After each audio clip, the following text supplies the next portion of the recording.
ouvindo o podcast Mulheres Movimentam, um podcast sobre os trânsitos de mulheres pela vida e pelo mundo.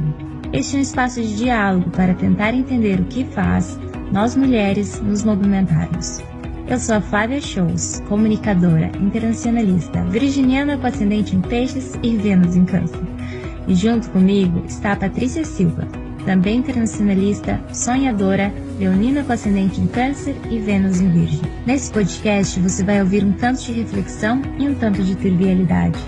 A gente fala sobre sonho e impedimento, sobre mover, mas também sobre saber ficar parada, sobre o que nos engrandece, mas também sobre aquilo que nos violenta, sobre amor ao outro e também sobre pertencer a si mesmo. Vem com a gente! Oi!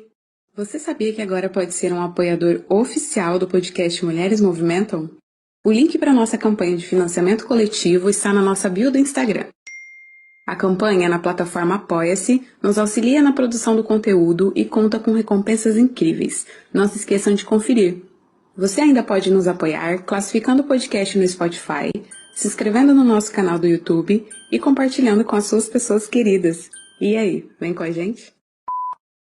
Oi, gente! Sejam bem-vindas, bem-vindos e bem-vindos a mais um episódio do podcast Mulheres Movimentam. Eu sou a Flávia Shows, falando aqui de uma manhã em Nova York. Está 27 graus, então estou muito contente. Estou muito empolgada com esse episódio também. A Paty está aqui comigo, vamos lá. Oi, pessoal! Sejam todos bem-vindos, bem-vindas e bem-vindes a mais um episódio do podcast babadeiro dessa podosfera. Gente, eu tô numa tarde hoje, primaveril aqui no Porto, com um vento gelado. Ninguém sabe explicar o que tá acontecendo. No meio dos 30 graus que fez essa semana, hoje tá fazendo um vento gelado aqui. Mas a gente continua animada, e principalmente porque hoje a gente tem uma convidada maravilhosa lá de São Paulo. Estamos aqui de novo no rolê dos 3 fusos horários. Flávia, apresenta a nossa convidada aí pra gente. Claro, Maria Ribeiro, ela é fotógrafa, graduada em audiovisual e especializada em direção de fotografia pela Academia Internacional de Cinema de São Paulo. Ela dedica-se à fotografia como instrumento de empoderamento feminino através de ensaios naturais, artísticos e isentos de manipulação de imagens. Pelo impacto do seu trabalho, ela já foi convidada a fazer workshops e palestras por todo o Brasil e internacionalmente. A Maria Ribeiro realiza projetos documentais resgatando a história das mulheres sertanejas, quilombolas e indígenas. Em 2016, recebeu o prêmio Yvonne Roberts pela ONU Mulheres em Nova York pela relevância do seu trabalho na luta pelos direitos das mulheres. Quero dizer que sou muito fã do trabalho da Maria, tenho acompanhado há muito tempo nas redes, então é de uma alegria imensa recebê-la aqui. Estou muito empolgada, então quero te desejar boas-vindas, Maria. Também queria pedir para você se apresentar resumidamente aí um pouco da sua trajetória pessoal e da sua trajetória profissional até o momento. Olá, pessoas, muito obrigada pelo convite, estou muito feliz de estar aqui. Bom, a Flávia já falou um tanto de coisa, né? Mas é isso, eu sou a Maria, eu sou artista visual, sou fotógrafa e todos os meus projetos, né, e trabalhos são voltados para a questão de gênero, né, de como a mulher é representada na mídia, sobre pressão estética, o mito da beleza, sobre o nosso corpo como objeto político, e todas essas questões que, assim, dão pano para a manga, assim, muito, né? Cada tópico que a gente aborda sobre isso traz uma série de coisas. Mas, resumidamente, quando eu me formei, eu comecei a trabalhar com moda e publicidade como assistente, né? Em estúdio, em cinema publicitário, e eu comecei a acompanhar os bastidores da criação dos modelos, né, estéticos que nós consumimos enquanto sociedade.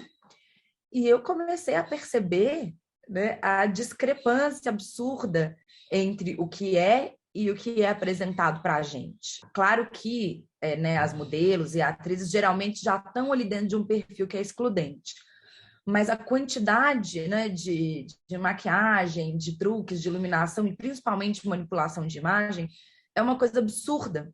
Então eu olhava as pessoas que seguiam no estúdio, depois eu olhava, né, as imagens que saíam nas capas de revista, nos outdoors, eu falava, gente, algo de errado não está certo aqui.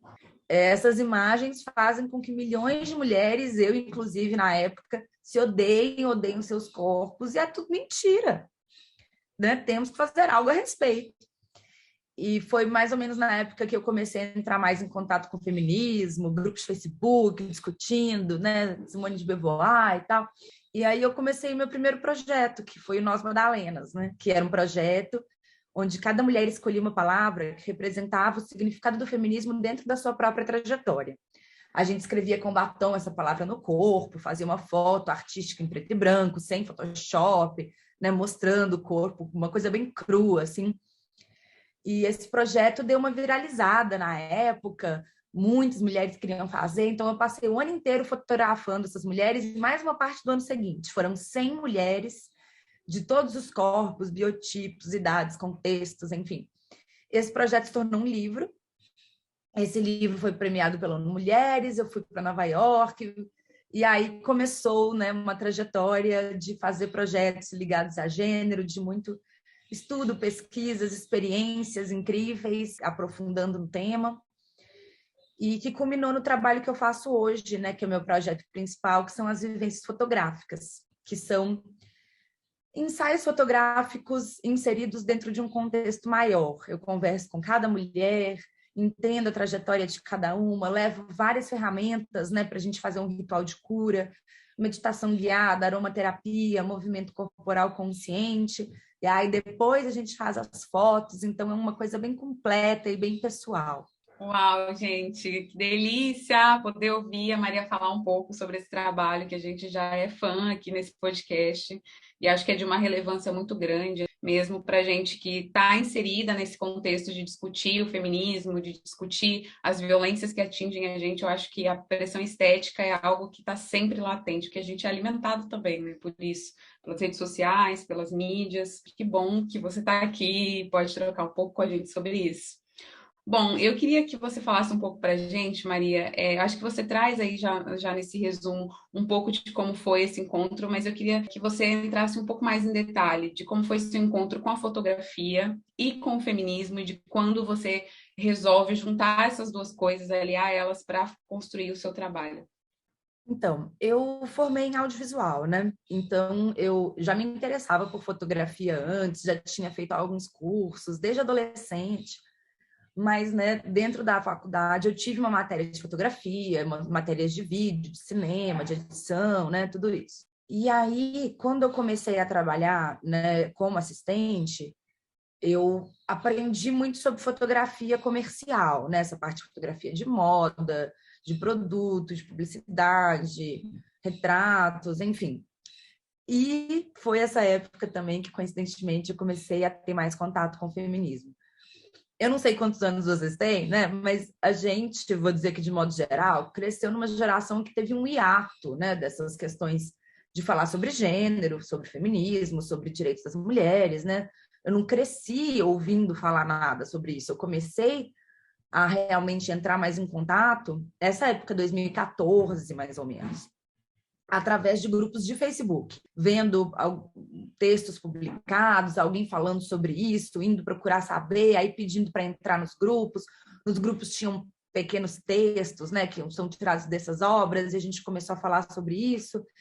E aí descortinou-se, né, toda uma realidade que não se falava sobre isso. Eu lembro a primeira vez que eu vi alguém escrevendo mais ou menos como eu me sentia, eu falava, gente, eu não estou ficando louca.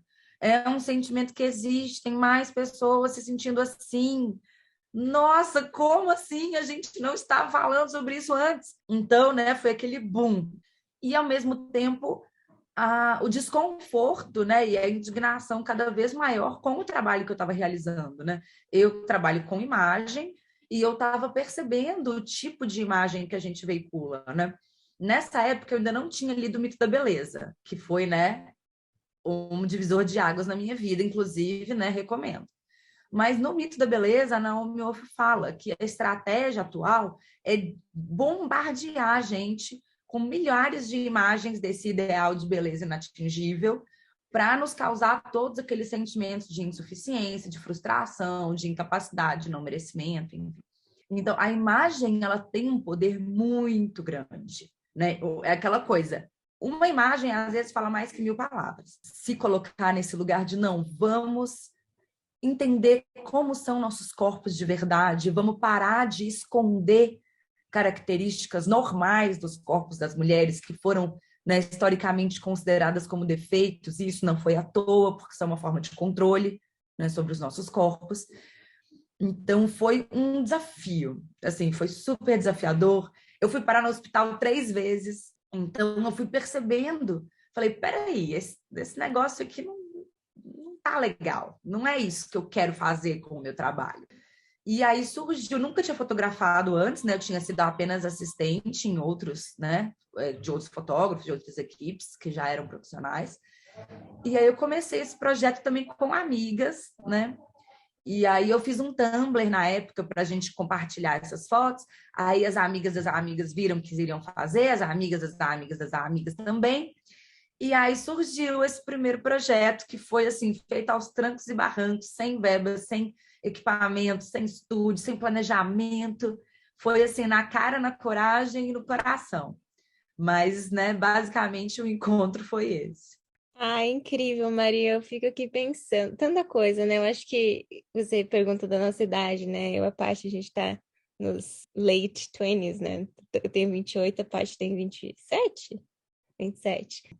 A gente compartilhou alguns episódios atrás com a Letícia Graton e a gente conversa muito sobre esse encontro com o vocabulário feminista, que a gente passou a nomear as violências, as opressões que a gente sofreu. Então a gente já sabia, já tinha aquela coisa latente dentro da gente, mas faltava ainda o vocabulário. No caso da Letícia também, foi por meio de grupos na internet. Acho que para muitas mulheres da nossa geração rola esse encontro, né, na internet, aí você começa a falar sobre, tá, se aproximar de outras mulheres e de repente você vê que não é uma coisa só sua, né, que é estrutural, que estão todas passando e tentando ter uma vida mais saudável, não tão violenta, né, da maneira como é imposta. Enfim, fiquei pensando nisso enquanto você falava, e aí eu queria que você contasse um pouco, entrasse mais a fundo no projeto Madalenas, e também, junto com essa pergunta, porque você já explana, né, como que começa, de uma amiga veio e puxa a outra, vem de um incômodo meu, e sei que também não é só meu, porque já recebi propostas algumas vezes de fazer ensaios, mas a pessoa que me fotografaria seriam homens. E tem muito isso, né, tem a grande coisa do homem que faz fotografias de mulheres peladas. Aí você vai ver, acaba sendo mulheres no mesmo padrão, seguindo o mesmo roteiro, e com muitas histórias de abuso também, né? Que já teve aí fotógrafos famosos na área que uma menina tem coragem de falar e aí começa a surgir aquela sequência de abusos. Então, queria que você contasse como que se deu o projeto Madalena, se isso já foi surgindo, esse incômodo nas meninas que participaram também, e também qual é a diferença, né, de ser um homem fotografando o corpo de uma mulher e ser uma mulher, você, no caso, fotografando outra mulher. Então, o Nós Madalenas, ele surgiu tanto desse lugar de eu estar dentro, né, da indústria da moda, da publicidade, vendo o que estava acontecendo e querendo fazer algo totalmente oposto ao que estava sendo produzido ali, como também desse movimento interno de cura, né? Eu estava começando a entender as violências que eu tinha sofrido, né, na minha trajetória. Eu vim de uma trajetória de abusos, né, de violências, de muitos aspectos, e eu ainda não tinha compreendido exatamente o que tinha acontecido, mas inconscientemente eu já estava fazendo um movimento no sentido de me curar e de trazer essa cura, né, para as mulheres, para a gente ter um lugar de autonomia, de protagonismo sobre os nossos corpos, sobre as nossas trajetórias, sobre a forma que a gente quer contar as nossas histórias, sobre a forma que a gente quer se projetar no mundo. Então, são várias questões, né, que me fizeram entrar nessa empreitada que foi um parto, né, produzir essa obra, publicar, fazer o livro acontecer, né, fazer tudo isso se materializar dentro de um projeto que traz tanta coisa, né, de resistência, de transgressão, né, de liberdade, de autonomia, numa época em que ainda se fazia, se falava muito pouco sobre isso. As pessoas ficaram muito chocadas com as fotos, né? mostrando estrias, celulites, dobras, cicatrizes, e as mulheres também foram muito corajosas, né, de irem lá e quererem se expor, e quererem crise de estresse, de ataques. Eu, né, várias vezes achei que não fosse acontecer, mas, né, como diz Guimarães, o que tem de acontecer tem muita força. Então, foi muito lindo, muito forte, muito difícil e muito significativo, né, fazer esse projeto da forma como foi e ter colocado esse livro no mundo. E sobre, né, o segundo ponto que você falou, essa dinâmica de mulheres fotografarem mulheres versus, né, homens fotografarem mulheres. O que aconteceu comigo? Quando eu comecei a fotografar essas mulheres, eu comecei a perceber esse lugar de dor que existe na relação de toda mulher com seu corpo. É importante a gente criar interseccionalidades no sentido de mulheres gordas sofrem gordofobia, mulheres magras não. Mulheres velhas sofrem etarismo, mulheres jovens não. Mulheres pretas sofrem racismo, mulheres brancas não. Então, existem graus e intensidade, né, de opressões sociais sofridas. Mas no âmbito individual, eu nunca encontrei nenhuma mulher, por mais próxima do padrão de beleza que ela seja, que não tenha uma relação de dor e de sofrimento em algum lugar com o próprio corpo. Porque o mito da beleza não perdoa ninguém. Eu comecei a ver esse lugar e eu comecei a perceber que eu não tinha aprendido a lidar com isso. Eu tinha aprendido, né, tecnicamente como fotografar, como dirigir um modelo, como fazer uma fotografia de moda, de publicidade, mas eu não tinha aprendido em nenhum lugar como tocar na história de uma outra mulher e como conseguir retratar isso. E eu, né, comecei o quê? A buscar elementos que pudessem me ajudar a fazer com que esse momento não fosse um momento de dor e de trauma. E foi aí, lá atrás, que surgiram os primeiros elementos dessas vivências fotográficas. Eu comecei a trazer música, eu comecei a trazer incensos, eu comecei a ouvir essas mulheres, me colocar num lugar de escuta, procurar entender, procurar, né, ter empatia com a história de cada uma. Então, assim, tinham mulheres que chegavam lá e me contavam a história de vida delas inteira antes de fazer a foto, porque elas começaram a se sentir num safe space ali, né? Num lugar acolhedor, num lugar seguro, onde elas podiam compartilhar, onde tinha uma pessoa ali que estava genuinamente se colocando ali para escutar, que eu não acredito que nenhum homem faria, porque os homens, eles não vivem o que a gente vive, eles não estão nesse lugar, né, de sofrer a vida inteira com, né, julgamentos sobre nossos corpos, internalizando cobranças absurdas sobre os nossos corpos, acreditando que nossos corpos não são suficientes para ocupar determinados lugares, deixando de viver um monte de coisa por causa dessa imagem distorcida que a gente tem em relação aos nossos corpos. Então, eu não consigo imaginar um homem tendo esse lugar que eu e que outras mulheres se preocupam em ter na hora de fotografar uma outra mulher. Além dos casos muito mais graves, né? Dos homens que fotografam mulheres nuas já com intenções ruins, de assédio, de abuso, de constrangimento, de fazer chantagem com essas fotos depois, de ameaçar vazar essas fotos na internet. Eu já ouvi tantas histórias horríveis, assim, de tantos fotógrafos. Teve uma época que foi feito um Instagram, só que conseguiram derrubar, óbvio, né? Que tinham denúncias de mais de 50 fotógrafos e várias denúncias de cada um deles, que eles levavam elas sozinhas para lugares ermos, e aí elas se sentiam, né, na obrigação de fazer coisas que elas não queriam, de assédio, de estupro, de chantagem, de todas essas coisas horríveis. Então, assim, eu falo, gente, não se coloquem nessa situação, sabe? E eu falo para os homens, eu falo, todo homem tem que fotografar a mulher pelada? O que é isso? Né? E é isso, sempre mulheres no mesmo padrão, sempre fotos objetificadas, sexualizadas, sempre a mesma coisa. Né? Não é algo diferente que eles estão fazendo. Eu falo, por que vocês não estão fotografando homens? Por que vocês não estão falando sobre masculinidades? Por que vocês não estão falando sobre outras formas dos homens se colocarem na sociedade através da fotografia? A gente precisa que vocês façam isso e vocês insistem em fotografar as mulheres nuas, então dá um tempo, revejam, né? O que que vocês querem com o trabalho de vocês? Porque é isso, se alguém me falar, esse fotógrafo aqui me chamou para fotografar, fazer um ensaio nu artístico para me empoderar, assim, o meu olho vai lá no cérebro e volta. Que empoderamento é esse que você vai ter nesse ensaio, sabe? Então, assim, nos poupem. Ai, gente, é muito isso, assim, acho que é a realidade do meio, né?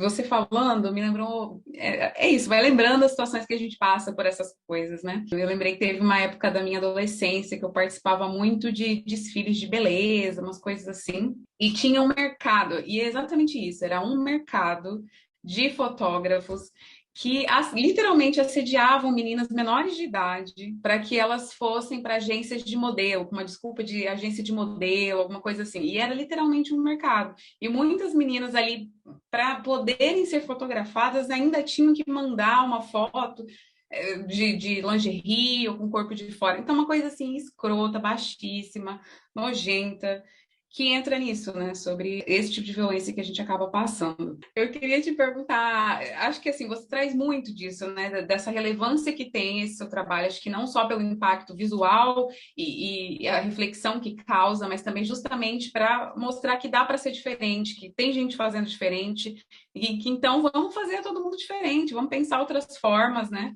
Vamos fazer as pazes com o nosso corpo, que eu acho que principalmente também para mulheres negras, né? Não tem como eu não falar disso, já que, né, sou atingida diretamente por isso. Sair mesmo do auto-ódio, né? Sair mesmo dessa relação estética problemática que é criada para que mulheres negras se odeiem, mas não só, né? Mulheres gordas, mulheres lésbicas, enfim. E aí eu queria te perguntar, em que momento você resolve expandir esse seu trabalho e sair ali do meio, sair não, né? Mas expandir para além do meio fotográfico e também para as mídias digitais, né? Ir para o YouTube, ir para o Instagram e aumentar esse impacto através das mídias. Então, o que que aconteceu? O primeiro lugar que eu fui foi para o Facebook com o Nós Madalenas. Porque, assim, eu comecei o projeto com uma coisa entre amigas, e quando ele saiu em várias plataformas na época, a revista Fórum, que a Jarid escrevia uma coluna, foi a primeira pessoa a escrever sobre o meu projeto. Aí saiu no Hypeness, no Catraca Livre, nessas coisas assim. Aí eu fui falar com um amigo, eu falei, o que que eu faço? Ele, deixa eu ver a página do Facebook do seu projeto. Eu falei, eu não tenho página do Facebook. Ele, o quê? Faz uma página no Facebook do seu projeto. Eu falei, meu Deus, e agora? E aí eu fiz a página, essa página chegou até umas 100 mil pessoas lá, né, organicamente falando sobre isso, foi lindo esse movimento.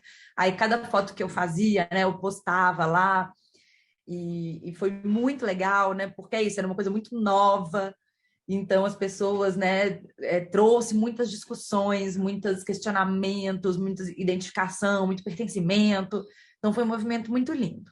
Depois eu fui para Nova York, né? Quando eu ganhei esse prêmio da ONU, acabei ficando o ano inteiro, né, em Nova York, entrei para editais coletivos, fiz exposição, né? Foi muito engrandecedor para mim, eu aprendi muito, né, com esses coletivos, eles são formados principalmente pelas filhas de famílias imigrantes, não é pelas pessoas estadunidenses.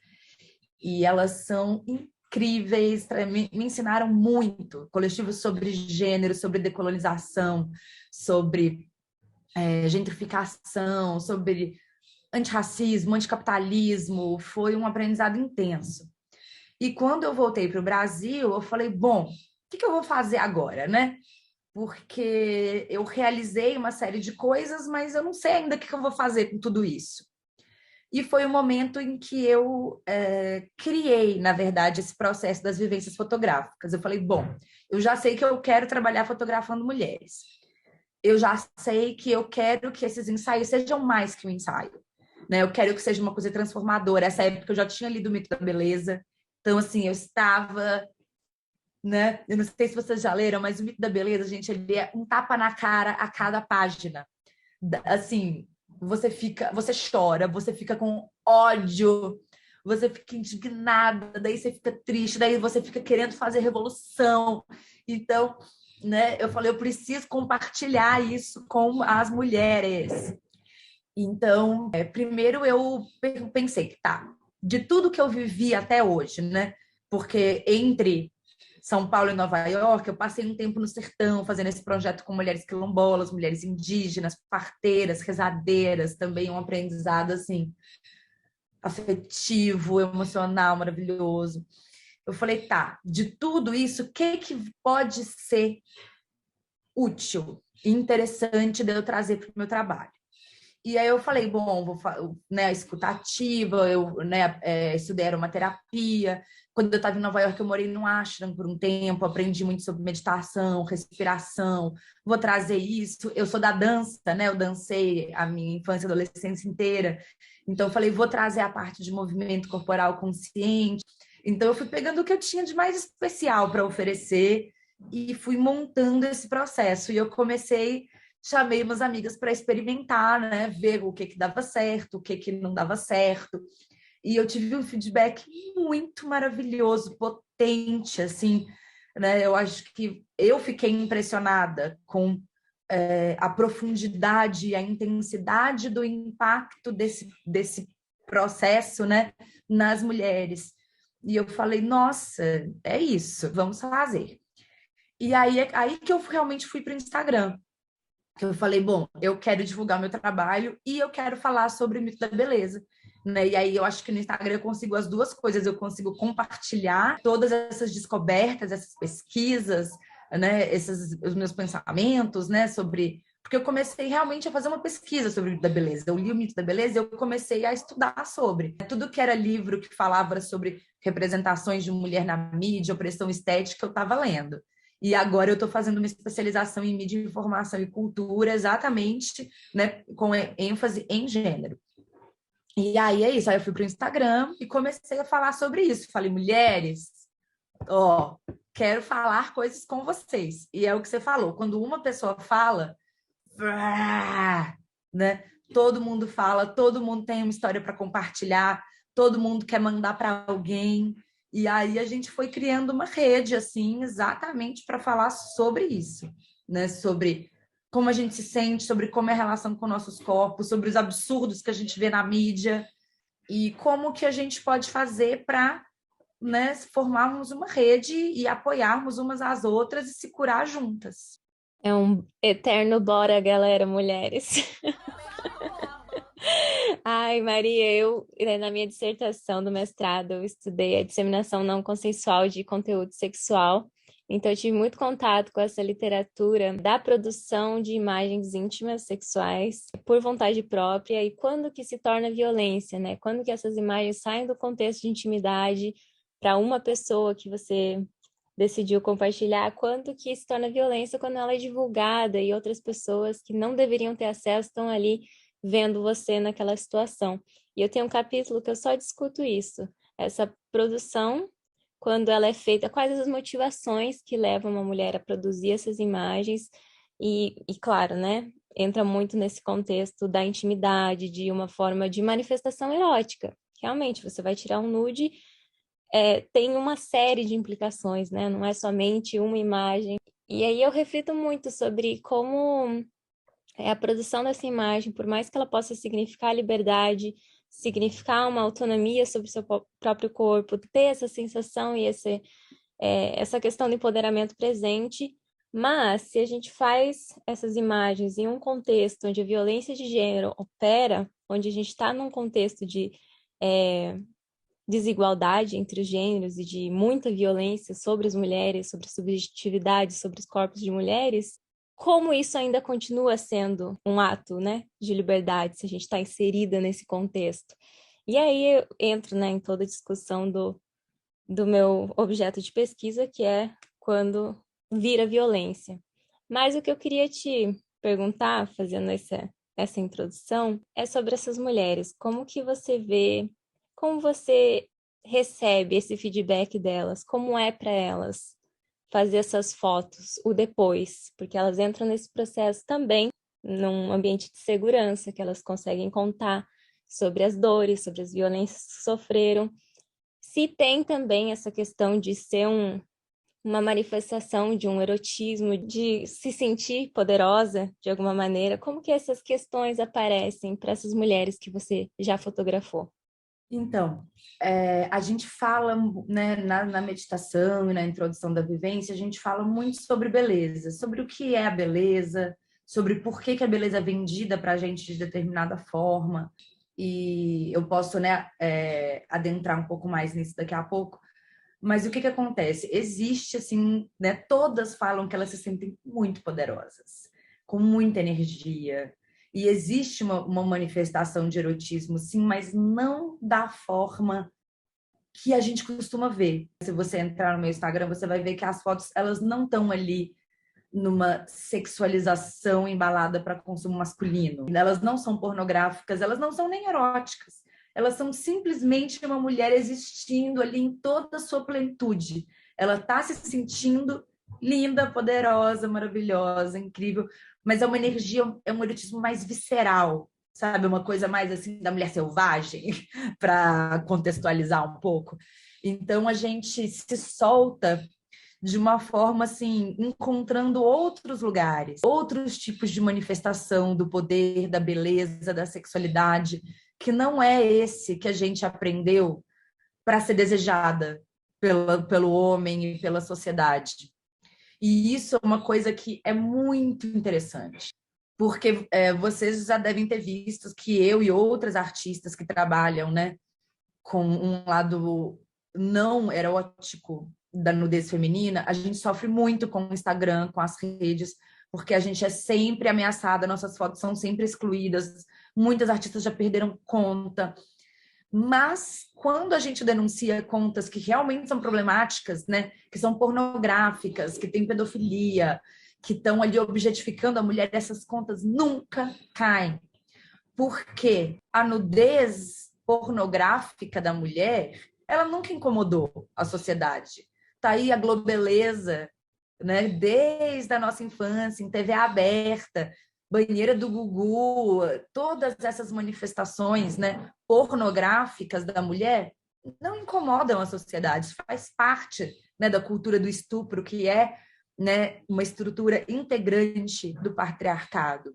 Mas quando eles veem imagens de mulheres que estão ali não sexualizadas, elas não estão embaladas para o consumo masculino, elas estão ali para elas, por autonomia, por plenitude, por liberdade. Aí, minha filha, aí todo mundo está se incomodando e está denunciando e está achando um absurdo.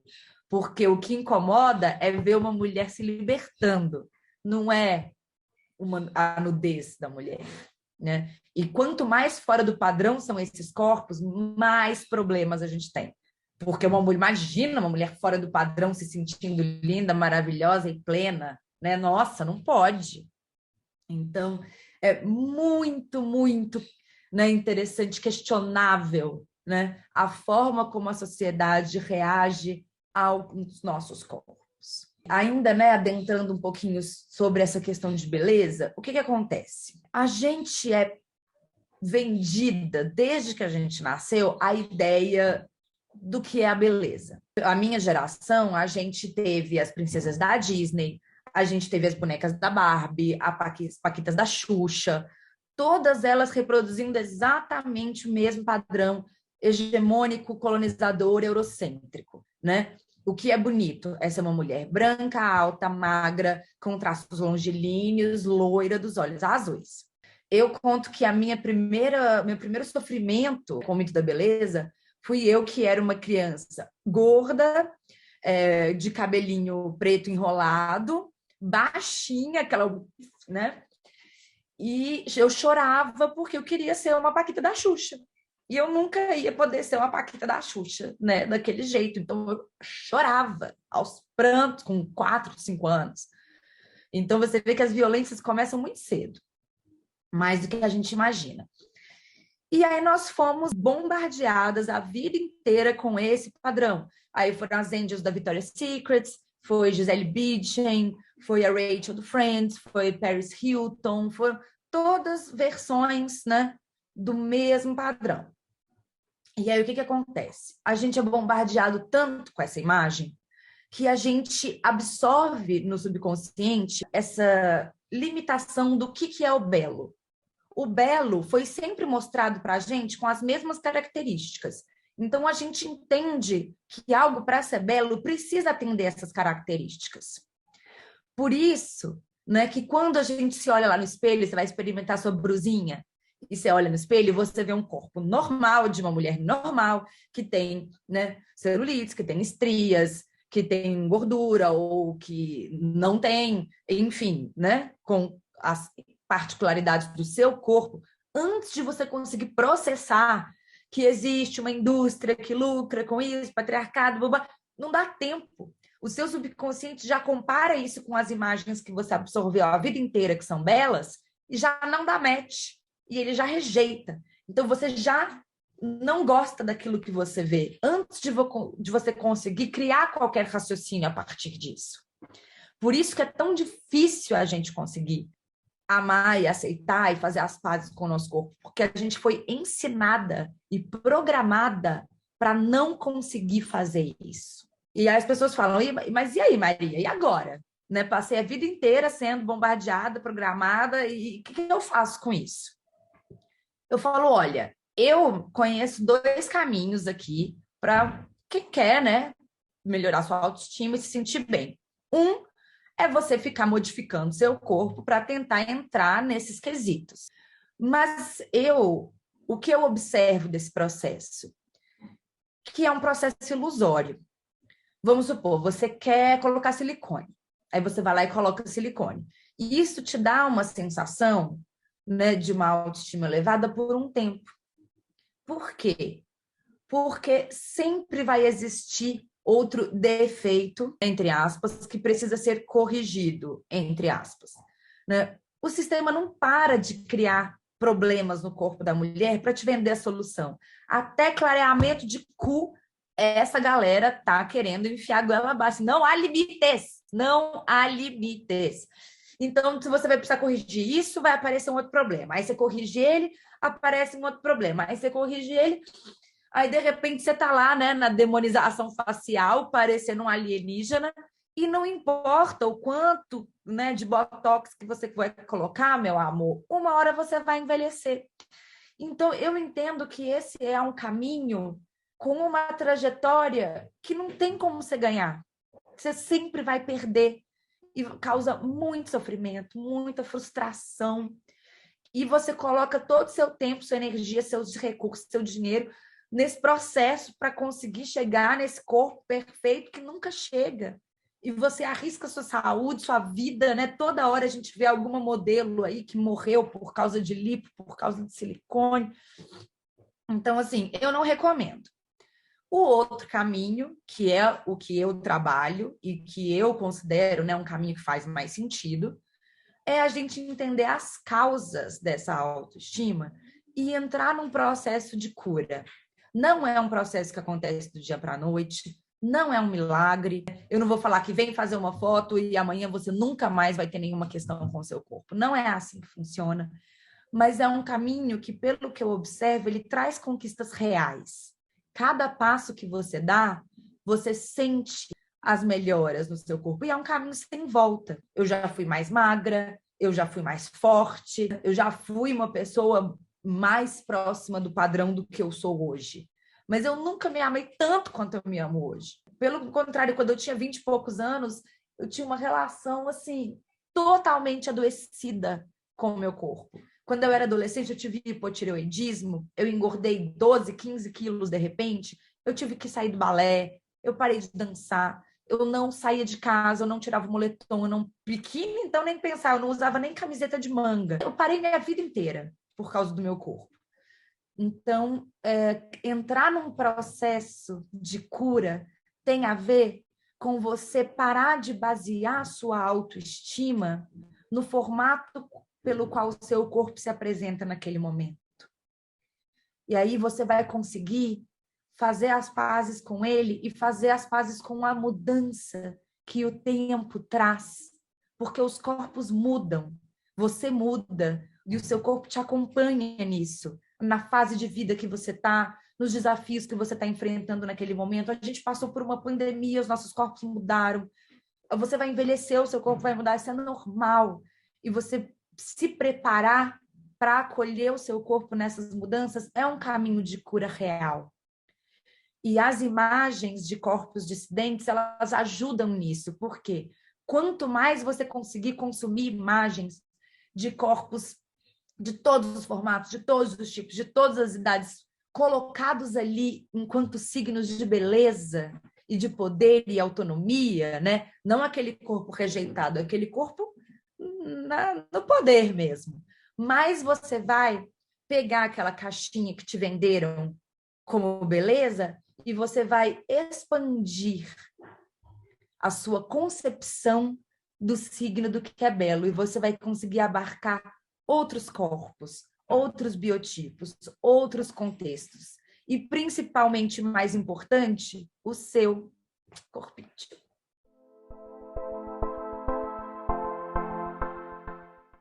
Uau! Nossa, que potente te ouvir. Que potente. Ressoou demais aqui. Eu tenho certeza que está ressoando também quem estiver ouvindo. Infelizmente, a gente caminha para o final aqui das nossas perguntas. E eu queria te perguntar, que é o que te movimenta? E aí eu queria complementar com o que te leva a ancorar a mudança coletiva dessa proporção, assim. Eu acho que realmente o que me movimenta é essa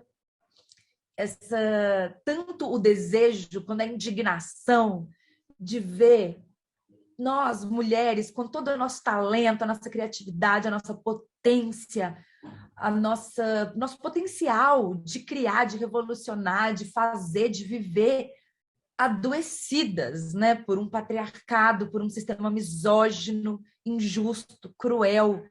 Então, ver isso, né, eu falo, não, a gente precisa se curar, a gente precisa fazer isso por nós e pela próxima geração que está vindo aí, porque nós merecemos viver plenamente, viver a nossa vida, realizar as coisas que a gente quer realizar, acordar todos os dias satisfeitas com quem a gente é, com a nossa imagem que a gente olha no espelho e poder usar o nosso tempo, a nossa energia, os nossos recursos para coisas imensas, coisas maravilhosas, coisas que nos dão prazer, coisas que nós somos boas em fazer, né? Alavancar nosso potencial, nossas capacidades e não ficar aqui murchas e minadas e oprimidas por esse sistema que insiste em nos adoecer.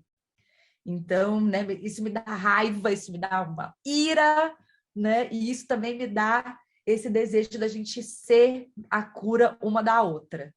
Então, são vários sentimentos aí, né, que me levam para esse lugar. Gente, nesse clima de revolução, vou puxar os nossos quadros. O primeiro deles é o Que Sobe, que é um quadro onde a gente compartilha uma anedota. Então, eu vou chamar a Paty para compartilhar a anedota do dia. Que sobe. Nossa, te ouvindo falar, Maria, eu lembrei aqui de uma história para o Que Sobe, que de quando a gente estava, eu e a Flávia, a gente se conheceu no intercâmbio em Moçambique, e lembrei de uma história lá que aconteceu, que eu já percebi, assim, no dia a dia, o quanto que o padrão estético era muito diferente do que a gente tem de visão enquanto ocidentais, né? Mas eu ainda não tinha noção da proporção daquilo. E aí, um dia, com um amigo de lá, eu perguntei para ele sobre isso, né? Falei, e aí, tem essa percepção, isso é real, é coisa da minha cabeça, né? Porque você que é daqui vai poder falar com mais propriedade. Ele falou, não, total. Aqui, essa percepção... É porque não tem como, né? Um país onde passa por tantos problemas, onde tem a questão da fome como uma coisa tão marcante, como já foi na Europa, né? Há muito tempo atrás, quando existia fome no continente europeu, o padrão estético também não era um padrão magro. Afinal de contas, você ser magro num lugar que passa por uma situação dessa é representar que você vive ali uma situação extrema de pobreza, que não tem alimentos. A mesma coisa acontece lá. Então, quanto maior os corpos, quanto mais cheios os corpos, era sinônimo de fartura, de beleza, de grandeza. São as mamas, são as mamás, mamas, não lembro como que pronuncia, amiga, você lembra? Mamás, eu acho que é. Eu acho que é mamãs. Pronto, as mamás.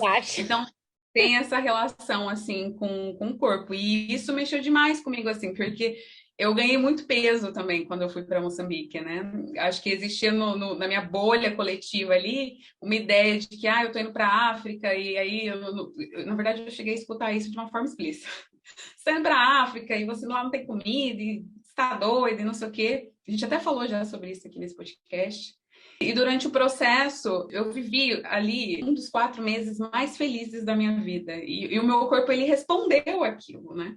De várias formas. E uma das formas foi que eu ganhei peso. Então, eu senti muito essa percepção nas outras pessoas de como o meu corpo, mais nas outras pessoas do que em mim, porque eu estava preocupada com o que eu estava vivendo. E aí tinha essa recepção, assim, das outras pessoas. Nossa, mas você tá ganhando peso, mas e aí? O que que tá acontecendo? Você tá grávida? Na minha família, gente, todo mundo achou que eu tava grávida. Todo mundo achou que eu estava grávida.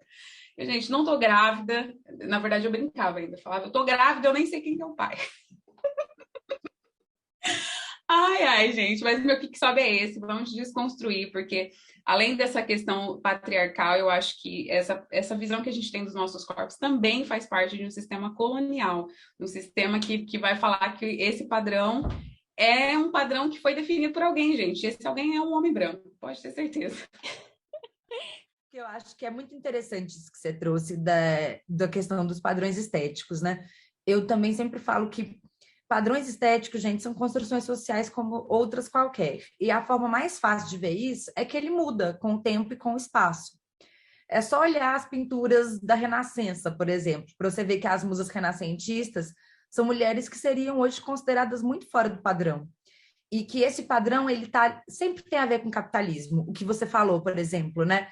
Da mulher gorda, da mulher magra. Né? Na época lá do feudalismo e tal, a mulher gorda era a mulher da nobreza, que tinha dinheiro. A mulher magra era a mulher que trabalhava no campo. Então, a beleza era ser gorda. A mesma coisa com a pele. A gente vê, né, na literatura, nossa, ela era uma pele alva, branca, pálida, né? É o mesmo esquema, porque quem tinha pele branca era a nobreza, quem ficava dentro das casas. Quem tinha pele morena era quem trabalhava no campo. Hoje em dia, as pessoas pagam para fazer bronzeamento artificial, porque as pessoas ricas estão de férias, a classe trabalhadora está dentro do escritório. Então, você pode ver que o capitalismo e os padrões de beleza, eles andam lado a lado. E é super importante a gente ter essa noção para ver como que o capitalismo está nos explorando nesse momento. Com certeza. Maria, você já pensou nisso aqui que sobe? Então, eu tinha pensado numa. Eu vou falar. Tem nada a ver com padrão de beleza, não tem nada a ver com o que a gente está falando, porque vocês tinham falado que era para ser um negócio engraçado e tal. E aí eu vim contar o meu mico de quarentena, que todo mundo tem um mico de quarentena de reunião em Zoom, né, nessas coisas. E aí eu estava começando a minha pós-graduação, e aí o que aconteceu? O professor falou: Ó, preciso que vocês façam um resumo sobre isso aqui, tal, e me entreguem para a aula que vem. Ele falou que não precisava ser nada grande, era só um resumo sobre o tema. Eu fiz, mandei, beleza. Aí a gente chegou na aula, né? Da aula assim, no Zoom, igual estamos aqui. E ele falou: então, agora cada um vai abrir o seu trabalho e fazer uma pequena apresentação sobre ele. Eu falei: oi, ninguém me falou que isso ia acontecer.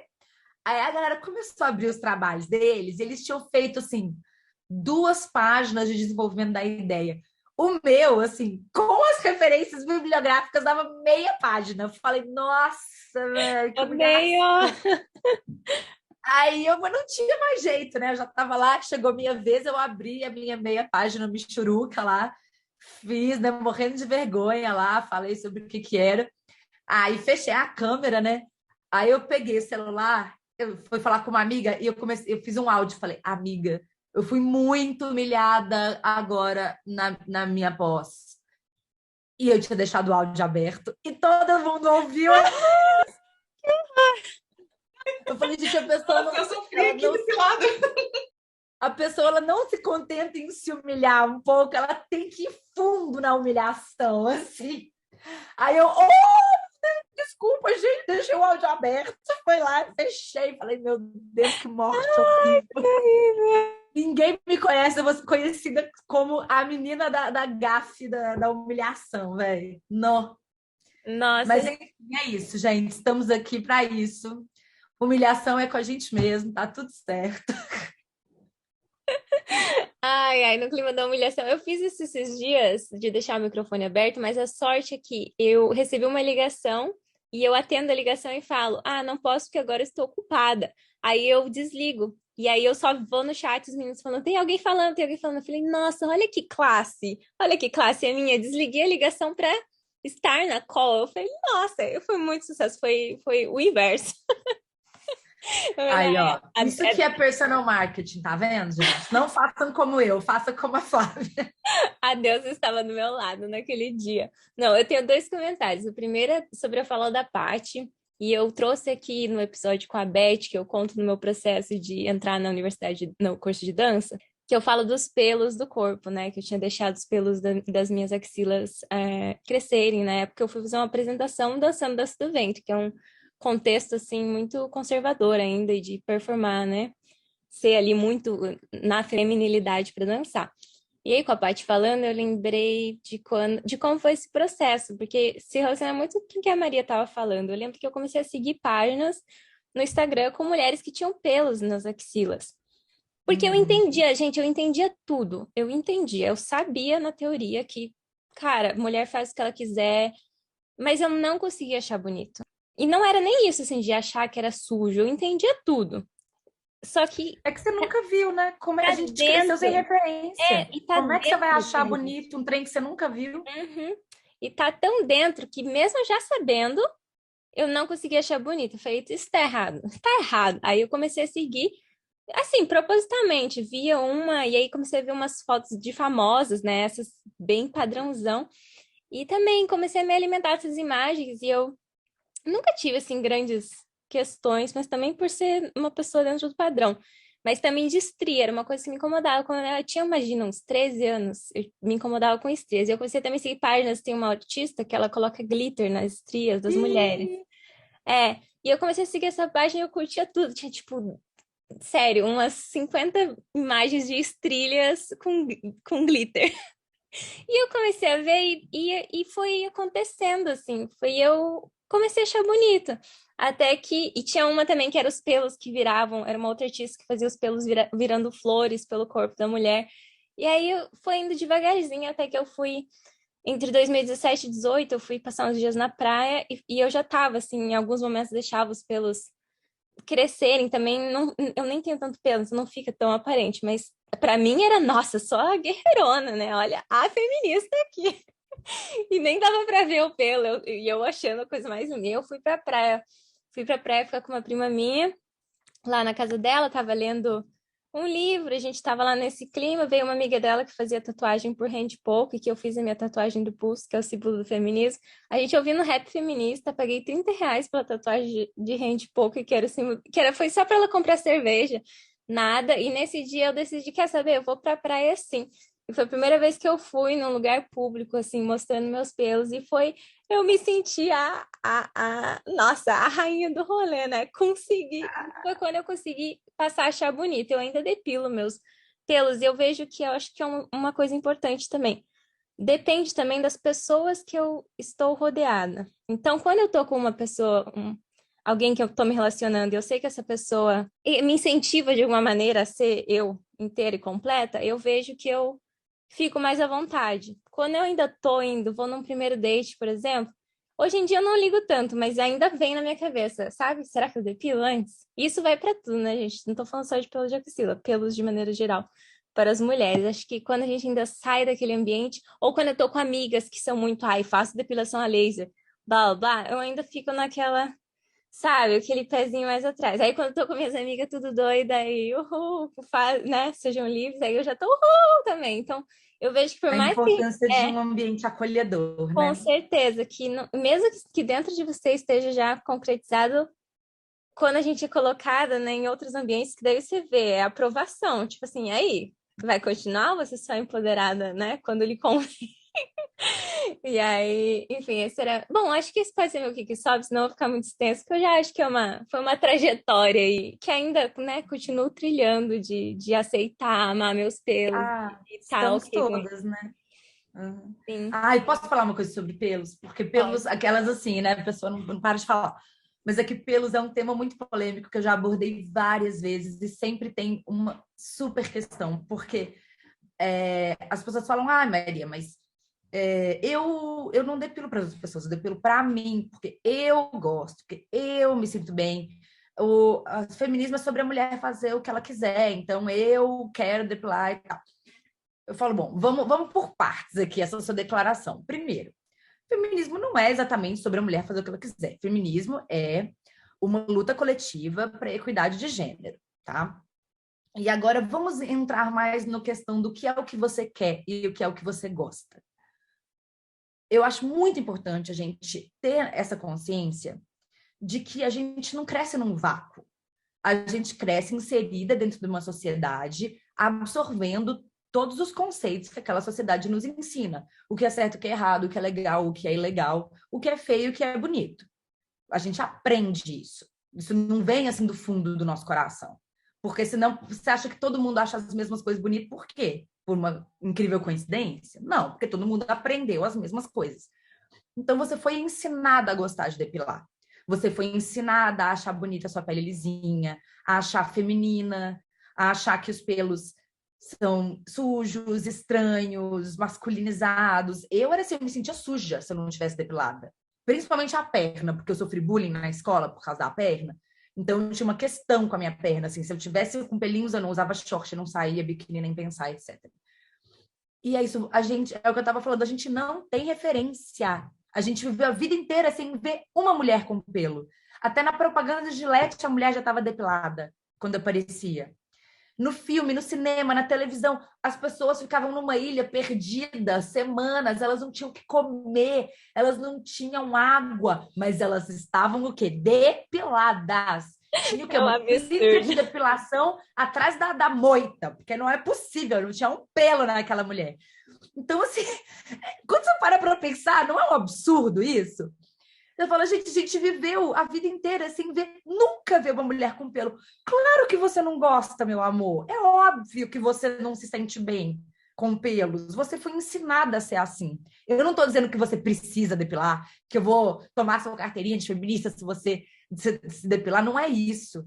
Você pode continuar se depilando, mas é importante você ter essa consciência que você foi ensinada a ser desse jeito, para, se você quiser experimentar, né, uma outra forma, você saber que vão existir barreiras que não estão vindo de você, do seu coração, estão vindo do que foi ensinado para você enquanto mulher, enquanto feminilidade, enquanto beleza, e que é interessante. Eu tive a mesma coisa, eu fui para Chapada dos Veadeiros e fiquei uns 10 dias rodeada de mulheres que não se depilavam em lugar nenhum.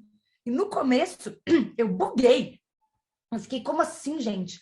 Essa perna cabeluda, mas essa mulher, e essa perna, e essa mulher, e essa perna. Eu não entendia como essas duas partes podiam pertencer à mesma pessoa. No final, eu estava experimentando. Ah, e se eu tirar, deixar aqui? Aí eu tirava. Eu deixava crescer em outro lugar, tirava. Falei, interessante. Hoje em dia, eu não tiro nenhum pelo do meu corpo e eu falo, nó, que libertação. Então, fica aí o convite. Ai, gente, maravilhoso. Eu também sou dessa pessoa que gosta de experimentar. Às vezes eu gosto de deixar pelo, depois eu já tiro. E eu acho que a gente falar de depilação eu acho muito importante. Mas vocês falando, eu lembrei de um dado assim bem alarmante, né? Que no Brasil a gente é um dos campeões em cirurgia íntima. Imagina, se a gente não se sente confortável de sentir um pelo, de ter um pelo ali, né? E aí eu falo por mim também, às vezes eu tô à vontade com isso e às vezes tem dia que eu também não tô. E é muito isso, é muito ambiente que a gente tá, é muito contexto. Às vezes a gente também não tá num clima bom, já não tá bem, já tá passando por outras coisas. Sabe que aquilo vai causar talvez espanto nas pessoas que estão perto, sabe que aquilo vai causar perguntas, sabe que aquilo vai gerar polêmica, que você simplesmente não quer. Então, e às vezes você quer também. Então, eu também vivo essas experimentações, assim, e acho importante, né? E acho que para as mulheres é muito isso, assim, de se dar a liberdade de explorar seu corpo, né? Porque é isso, é como se tivesse um jeito só e tivesse que ser só daquele jeito, tem que estar depilada, tem que ser de tal jeito, o peito tem que estar nesse formato, apontado não sei para onde, tem que ser simétrico enfim, mas aqui a gente vai agora para o nosso Canseira, né? outro quadro. Ai, que canseira. Eu ouço isso, eu só falo, que canseira. Ai, que Mas canseira, aqui, exatamente. é isso. Como, né, quando eu falo sobre depilação, eu falo, gente, choose your battles, né? Escolha as suas batalhas. Se hoje você não está se sentindo, né, afim né, tudo bem, né? Não se depila hoje. Eu tenho isso com sutiã, às vezes eu odeio usar sutiã, mas tem dia que eu não tô afim de, né, lidar com a forma absurda que as pessoas respondem a uma Pois mulher é, sem sutiã na rua. sutiã é outra coisa. Eu acabei, nem calcinha eu uso. Não, eu também, Pandemia calcinha me zero. libertei, só que aí eu vou pegar o metrô, eu tenho que correr, aí é triste, você fica carregando os peitos com o braço. Exato, tem dia que você não É tá afim. literalmente o que sobe. E as pessoas vão te olhar e vão fazer Uhum, comentários. Então, tem dia que eu tô cansada. Eu sim, falo, não quero, sim, hoje eu não vou comprar essa briga e tá tudo bem. sim. Agora, uma dica, aquelas por experiência própria. Quando você vai para os dates, a pessoa que tem nojinho de pelo, que não quer, geralmente ela transa mal. Então, assim, eu já faço um filtro ali, gente.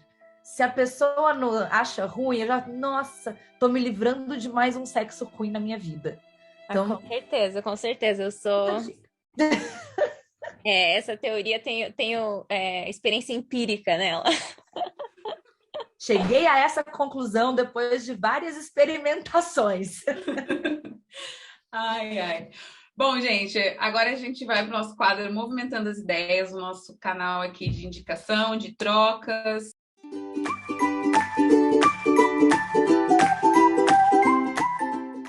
Flávia, quer começar? Sim, gente, vou indicar uma coisa que não tem nada a ver com o que a gente está falando aqui, que é uma série que eu assisti, acho que tá na Apple TV, que se chama Ted Lasso, que é uma comédia. Eu sempre achei que não era muito da comédia, mas foi porque eu saquei que o meu humor é um humor ácido, assim, humor ácido, acho que é um bom jeito de colocar. E aí eles têm umas sacadas muito, muito legais, assim, é um norte-americano que vai treinar um time de futebol na Inglaterra. E é muito engraçado, é uma série realmente engraçada. E vão tendo as personagens também mulheres são fortes e complexas, só que, né, numa temática ali de humor e de superação e de espírito de equipe, assim. Então é uma dica bem leve aí para quem estiver procurando algo para assistir. Serei sucinta hoje, para variar. Maria, quer fazer as suas? Bom, a minha indicação padrão é o livro do Mito da Beleza, gente.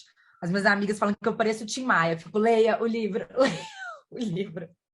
Mas, assim, tem que ler. Ele é um livro meio denso, meio grande também, mas se você conseguir ler, assim, os primeiros e os últimos capítulos, já tá 10 de 10. Vou indicar também um documentário. Ele saiu da Netflix, então tem que baixar, né? Mas ele chama Misrepresentation, que é maravilhoso, né, sobre essa questão da beleza do cinema, da mídia e de como a gente responde a isso enquanto sociedade.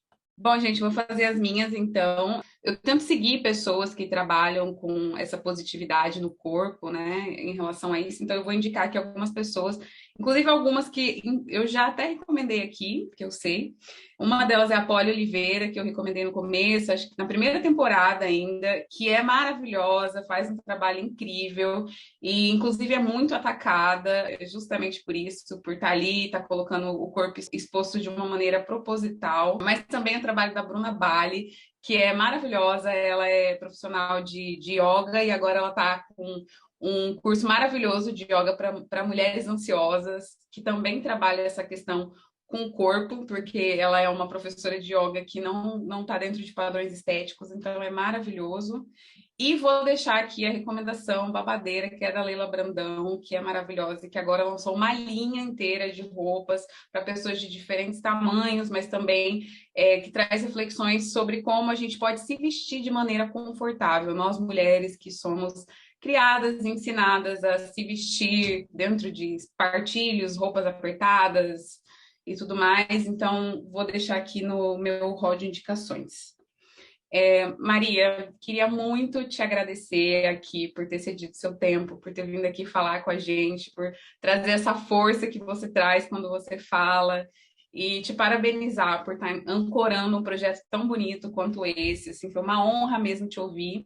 Deixar o espaço aberto para você deixar aqui suas redes sociais para quem quiser te seguir, quem quiser conhecer mais sobre o seu trabalho, te acompanhar, quem quiser fazer uma vivência fotográfica com você, já está na minha lista aqui de coisas que eu quero fazer.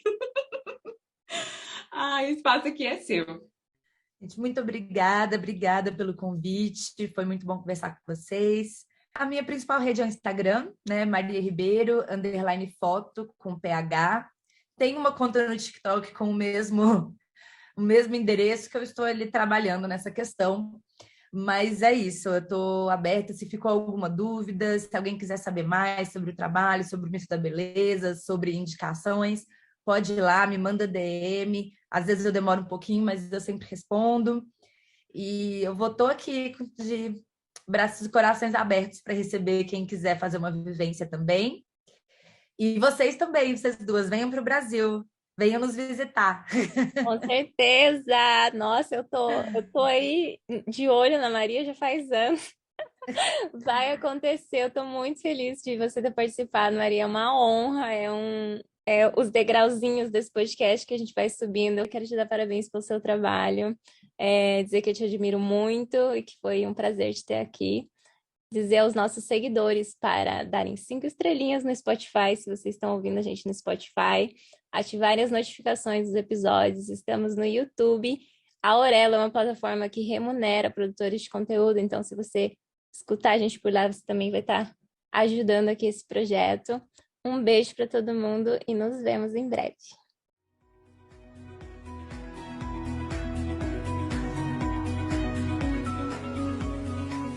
Para saber mais sobre o projeto e poder interagir conosco, siga o nosso perfil no Instagram, @mulheresmovimentam. Nosso e-mail de contato é mulheresmovimentam@gmail.com. Indique o nosso podcast para suas pessoas queridas e aproveite!